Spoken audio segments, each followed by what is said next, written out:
In this video, we'll see and remind ourselves that sound is a longitudinal wave. And by the way, it's by far the most common longitudinal wave on Earth and probably in the universe.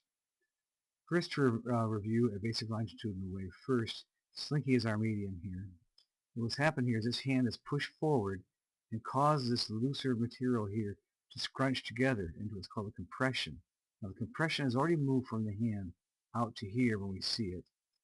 And then what has happened then is the hand moved back and caused this stretched out area and then move forward again. So the hand's actually gone forward twice in this picture, hasn't it? Compression, pull back, stretch out, compression, pull back.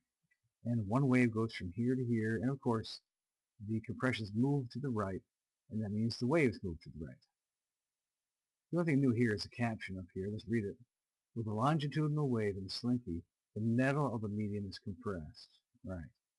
The loops of metal are compressed, aren't they? We only mention that because we're going to see something else is compressed, the sound, not metal.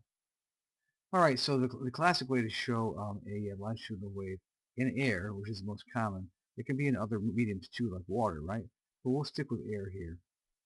Uh, the air is compressed. We'll start here with the speaker, which is the best way of showing it.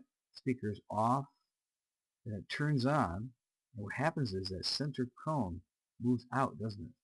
And the air molecules that were here are now pushed into the ones that were here, and they're crunched together, aren't they? We have a compression, much like we had in the Slinky. Well, then with the Slinky, the hand went back, right? At this point?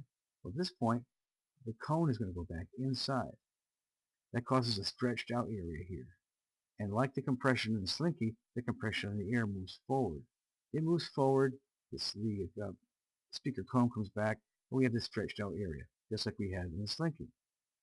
And down here we see what's happened here at this point. It looks like this cone has come out once, pulled back once, come out a second time, create a second compression, pull back again, and now it's moved forward and create a third compression.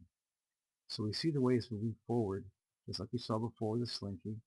And if you look at this and compare it to your basic Slinky wave, a longitudinal wave, you'll see it's very much alike, isn't it?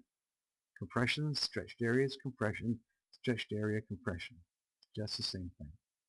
So it's not tough. If you compare a regular run-of-the-mill longitudinal wave, you're going to have probably a Slinky or some other material that can compress, and it'll look like this. The compressions are in the metal, or whatever that material is. The medium is the Slinky.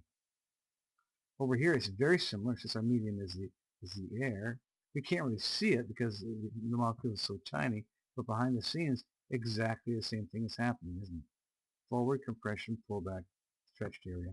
The medium here is air. And so this can also happen in water and in liquids.